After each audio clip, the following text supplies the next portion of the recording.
Bueno, vamos a hablar un poquito de economía, vamos a hablar un poco de los últimos datos que se han emitido, principalmente de los datos que ha arrojado el FMI, que prevé que la economía argentina caerá este año, o al menos antes que cierre este año, un 11,8%, y según indica repuntará un 4,9% en 2021. Pero para saber si esto es así, si estos datos son correctos y a qué se deben, lo tenemos en línea a Mariano Cosolino, un especialista en el tema y amigo de la casa por sobre todas las cosas. Mariano, ¿cómo estás? Buen día, ¿todo bien? Hola, buen día, ¿cómo le va? Muy bien, muy bien. Mariano, ¿esto es así? ¿Estos números son reales? ¿Pueden ser reales? ¿Qué tiene que darse para que esto sea así? Sí, bueno, efectivamente son las predicciones que hizo el FMI después que tuvo la última reunión con el gobierno y bueno, más teniendo en cuenta ahí los pormenores, porque también en la negociación que tienen que hacer también con la deuda con el FMI, también bueno, buscan algunos datos y rectificaron. Hay que entender en este contexto mundial que, bueno, todos los cálculos que se están haciendo sobre caídas del PBI y demás, bueno, se van cambiando, se van reestructurando, porque les doy como un ejemplo puntual. O sea, fíjense lo que le pasó ahora a Europa con el rebrote de la pandemia. Claro. Este rebrote de la pandemia en Europa no estaba calculado que iba a ser así, se supone que estaba inmunizado y demás. Entonces, cuando vos viste que ahora en España, en Gran Bretaña, en Francia están viendo de cerrar de vuelta bares, restaurantes, algunos lugares volviendo a fase 1, obviamente que esto repercute en la economía, entonces se vuelven a hacer recálculos. Entonces, dicho de otra manera, esto se revalúa, se vuelve a ver, y en lo que tiene que ver con Argentina, bueno, un 11,8, que es más o menos parecido a lo que el gobierno proyectó cuando hizo el presupuesto para el año que viene, dijo de que este año también caería alrededor del 12, y se estima que insisto con esto, y vuelvo a lo que decía antes, que para el año que viene un repunte en la economía que rondaría alrededor del 5% según lo que dice el FMI y también según lo que dice el gobierno. Mariano, con respecto a esto, si hacemos un análisis o al menos seguimos los análisis que nos llegan, todo indicaría que todas las economías a nivel mundial han caído. Sin embargo, China, que parece haber mostrado un repunte o un crecimiento en los últimos meses, ¿a qué se debe esto que tal vez la única economía que ha podido crecer o mostrar una pequeña alza es la de China? ¿Se debe a que es líder en cuanto a los comercios? Bueno, hay que entender en China dos aspectos y volvemos al tema de la pandemia. China tuvo, al menos los registrados, después, bueno, ponerle que hayan sido más o menos, pero le pasó que a un país que tiene más de 1.500 millones de habitantes, tuvo registrados, insisto con esto, pero ponerle que hayan sido más, registrados no llegaron a 100.000 casos. O sea, no tuvo pandemia casi China, pese a que estuvo 2 meses y después se recuperó y volvió a trabajar normalmente y no ha tenido el rebrote como lo pueden haber pasado a otros lugares. Entonces, en este sentido, la posibilidad de tener una... ¿cómo se llama? Poder volver a trabajar, no te digo normalmente, porque en todos los lugares están como 1 millón de protocolos, pero sí poder reactivar la economía, en el caso puntual de China, le ha favorecido. Y después tiene la característica particular de los chinos, de que tiene un mercado interno muy grande y una capacidad de adaptarse bastante importante, bueno, que le ha permitido levantarse en el corto plazo y sobre todo entendámoslo con ese gran mercado interno, porque bueno, lamentablemente el mundo va a estar dentro de una recesión, y esto dicho también por el FMI, que será el mundo va a caer en un 5% aproximadamente, y bueno, en este sentido China ha podido sortearlo, al menos por ahora. Mariano, ¿por qué la economía siempre es tan sensible y va de la mano con lo político?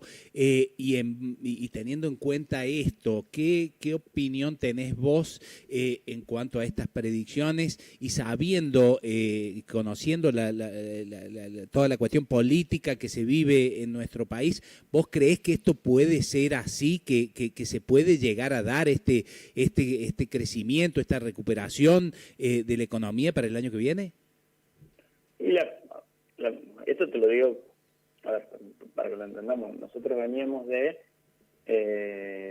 ya casi 3 años de recesión permanente, sin acceso a créditos, con déficit fiscal, veníamos en una situación muy magra y se le suma la pandemia, con mucha mención. Entonces, bueno, lamentablemente la caída va a ser muy fuerte porque ya veníamos, o sea, nos agarra en un peor momento, lamentablemente, para poder restringir, al margen de las discusiones de que uno puede tener a favor o en contra de las cuarentenas o la cuarentena más larga, pero el tema es que te sucede, y a tanto las economías que han ido por situaciones más estrictas o menos estrictas, a todos le ha, al menos lo que tiene que ver excepto en Uruguay, a todos le ha caído muy fuerte. Entonces, la caída ha sido muy fuerte y ya venimos de caída. Entonces, ¿qué es lo que pasa el año que viene? Y que con poco que hagamos podemos crecer, pero hay que entender que cuando uno habla de que el crecimiento para el 2021 puede rondar entre el 5 y el 6%, implicaría que cuando termine el 2021 estaríamos todavía lejos de la economía que tuvimos en el 2019, que era una economía mala. Entonces, ¿qué es lo que te quiero decir? Estamos muy abajo y con pocas cosas podemos empezar a crecer, más si el mundo se puede adaptar rápidamente al crecimiento en el año que viene.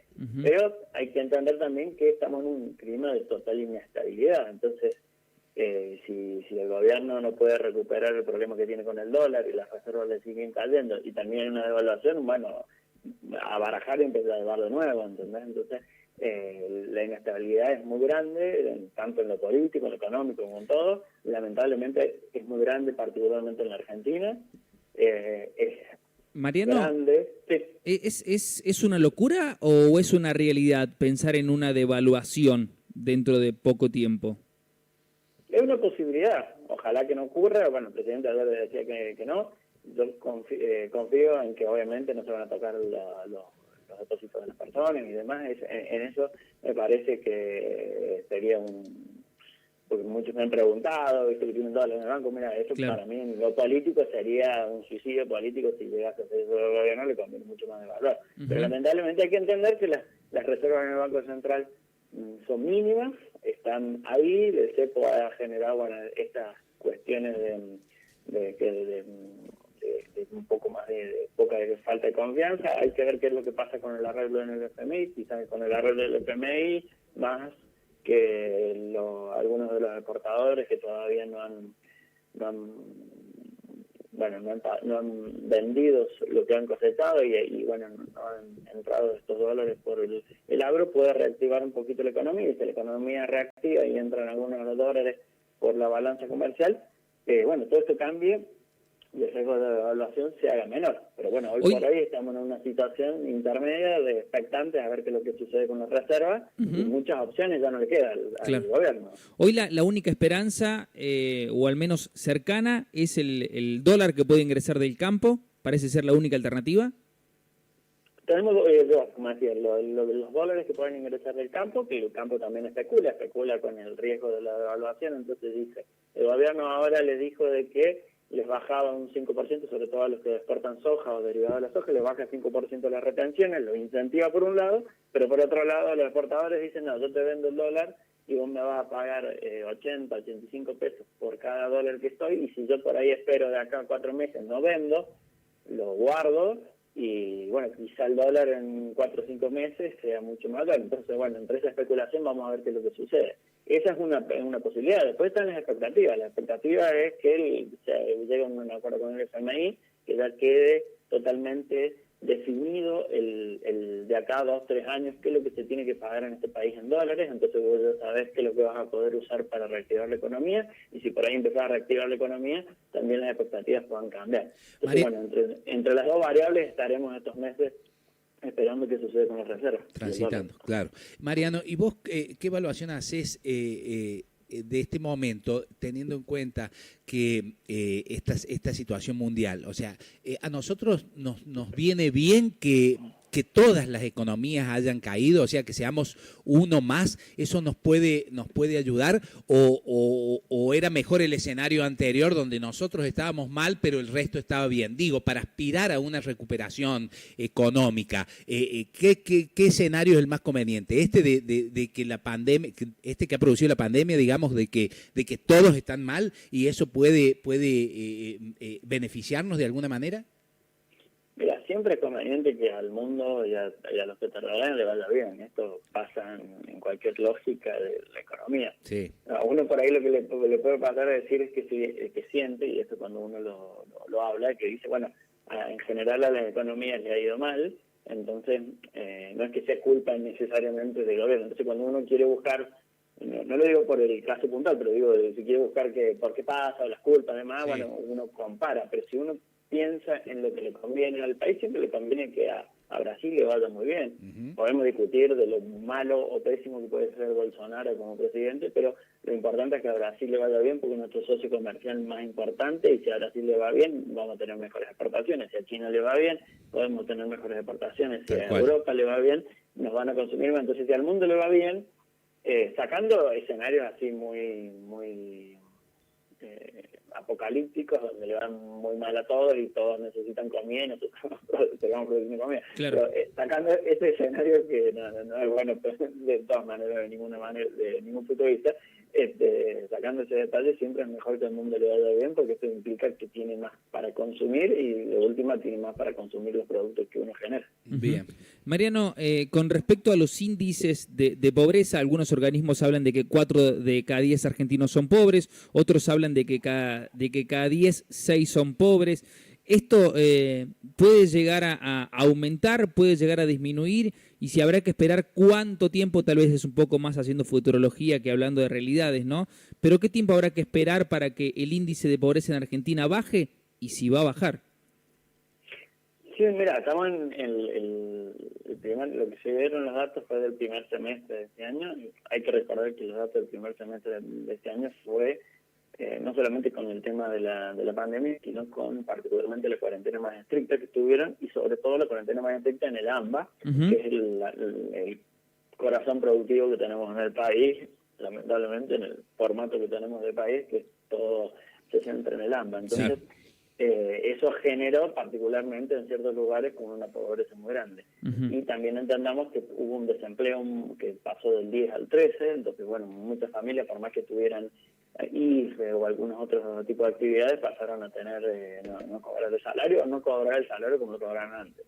Entonces vamos a empezar a ver en este segundo semestre vamos a empezar a ver cómo la economía, con cierta normalidad, insisto, con una cierta normalidad, porque estamos muy lejanas a lo que tuvimos en el 2019, pero se puede empezar a ver. Lo máximo que vamos a ver de pobreza lo vamos a tener en este segundo semestre, probablemente, pero después yo considero de que en la medida, o sea, como son lo mismo que les dije antes, están bajo el piso, que yo espero que si con una mejora mínima en la economía, que empiecen a crecer y se empieza a reactivar con lo que hay, con la capacidad instalada y la gran capacidad ociosa que tiene ahora el Poder de Argentina, estos índices van a mejorar. ¿Qué hay que tener en cuenta? Sí, que puede mejorar, que quizás lo que vio en la última medición, estamos hablando del casi 40, se empieza a bajar, pero después, en el mediano y largo plazo, para bajar a niveles más bajos, tanto de desempleo y de pobreza, ya necesitamos un crecimiento sostenido, políticas de Estado y fiscales que sean consistentes para que la economía crezca, ¿no? Mariano, ¿vos creés que podría ser conveniente, porque recién hacías mención a esto de la concentración a nivel económico que hay en la zona del AMBA? ¿Vos creés que sería conveniente, ayudaría a una recuperación, debatir, empezar a discutir un replanteo en la ley de coparticipación federal a la hora de cómo coparticipar la recaudación, lo que se recauda por impuestos? ¿Crees que podría ayudar en este sentido? Bueno, siempre hay una discusión, no solamente en la coparticipación, sino también de una reforma impositiva y demás que mejore o que haga un poquito más eficiente el formato. Pero bueno, hay que entender que esto para que se pueda ver, pese a que, o sea, que si bien el AMBA es la que más genera, no es la que más recauda. La coparticipación de provincia de Buenos Aires en particular es bastante muy grande. baja.